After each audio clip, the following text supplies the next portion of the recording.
ఇది 6th century temple. Okay. ఈ temple ఇక్కడ ఉండేది కాదు. ఇక్కడికి 26 కిలోమీటర్ల దూరంలో తుంగభద్ర రివర్, కృష్ణా రివర్ 2 నదుల సంగమ స్థానంలో ఉండింది. ఓకే. 6th సెంచరీస్లో బాదామి చాళుక్యుల కాలంలో రెండవ పులకేశి టైంలో కట్టారు ఇది అక్కడ. ఓకే. అప్పట్లో కట్టిన ఆ ఓల్డ్ ప్లేస్ అంతా కూడా ఈ 2 నదులు శ్రీశైలంలో హైడ్రో ఎలక్ట్రికల్ ప్రాజెక్ట్ కట్టడం వల్ల బ్యాక్ వాటర్ వస్తుంది. బ్యాక్ వాటర్ వస్తే పూర్వం ఉండిన ప్రదేశం అంతా కూడా నీళ్ళల్లో మునిగిపోతుంది. సబ్మర్జ్డ్ ప్లేస్ అన్నమాట. ఇప్పుడు 16 కిలోమీటర్ల ముందు మీట్ అవుతున్నాయి నదులు. ఓకే. ఆ బ్యాక్ వాటర్ రావడం వల్ల. ఓకే. అందువల్ల అప్పట్లో ఇది బుద్ధిజం ఉండేది కాబట్టి ఇది బౌద్ధ శిల్పాలు అంటారు.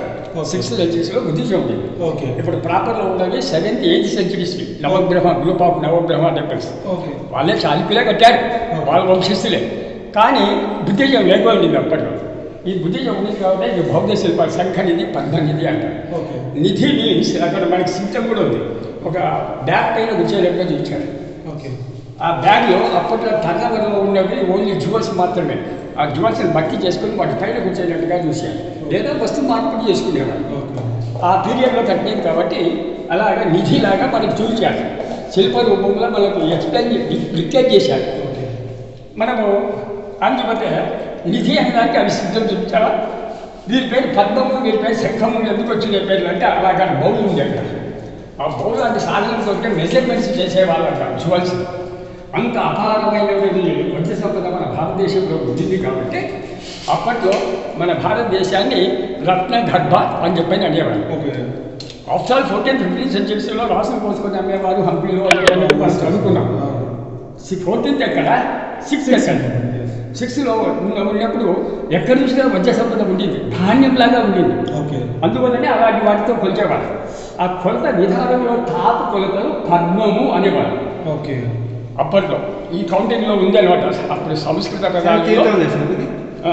సంస్కృత పదాల్లో పద్మము అని చెప్పి కౌంటింగ్ ఉంది. అక్షోహిణి అంటారు కదా, అక్షోహిణి అంటే అనంతము, అవ్యయము, అవి మెజర్మెంట్స్ యొక్క కొలతలు అన్నమాట అప్పట్లో. కాబట్టి అలాగా పద్మము అని చెప్పేది టాప్ కొలత. మనం కూడా మన జమానాలో మా చేను ఇల్లు పుట్లు పండింది అనేవాళ్ళం. పుట్లు అనేది బహువచనం, టాప్ మెజర్మెంట్ యొక్క పేరు అది. ఇంకా పుట్టి కంటే పైన కౌంటింగ్ పేరు లేదు. ఇక్కడ పుట్లు అనేవాడు. ఇప్పుడు కరెన్సీని కదా కోటి అనుకుంటాం. ఆ కోటిని బహువచనంగా కోట్లుగా పలుకుతాం.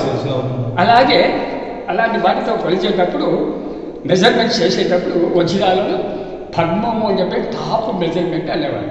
అందుకొరకు ఈయన పేరు పద్మనిధి. ఇది సంఖ్యలు అయితే ఒక పద్మము. ఇవి ల్యాక్స్ అనుకో, ఇది కరోడ్ అనుకో. ఇన్ని ల్యాక్స్ అయితే 1 crore అన్నట్టు. ఇది ఇలాగ చూసామా. అప్పట్లో మత విభేదాలు లేవు. శివుడు వేరు, విష్ణు వేరు అన్న మత విభేదాలు. ఇది శివాలయం. ఇక్కడ గరుత్మంతుడు ఉన్నాడు. గరుత్మంతుడు ఉన్నా అంటే అప్పట్లో మత విభేదాలు లేవు అనడానికి మనకి ఇక్కడ తార్కాణం కనపడుతుంది. ఇక్కడ వీరు వాతాపి గణపతి అంటారు. గణపతిలో వాతాపి గణపతి, లక్ష్మీ గణపతి, నాట్య గణపతి 10 విధాలుగా ఒక్కొక్క జనరేషన్ ఒక్కొక్క మోడల్గా సృష్టించుకొని వాళ్ళకు ఆ పేర్లు పెట్టుకుంటూ వచ్చారు. మన భారతదేశ భాషల్లో బుల్లెట్ మీద గణేష్ కూర్చోబెట్టి బుల్లెట్ గణేష్ అంట, డాక్టర్ గణేష్ అంట స్టెథోస్కోప్ పెట్టి ఇలాంటివి చూచారు. అలాగా ఒక జనరేషన్ ఒక మూలంగా ప్రొసీడ్ అవుతుంది.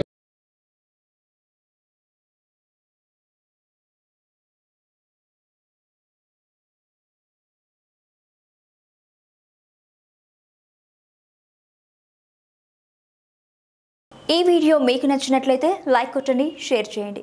ఇలాంటి మరిన్ని వీడియోల కోసం మా యూట్యూబ్ ఛానల్ని సబ్స్క్రైబ్ చేసుకోవడంతో పాటు ఆ పక్కనే ఉన్న గంట సింబల్ను క్లిక్ చేయడం మర్చిపోకండి.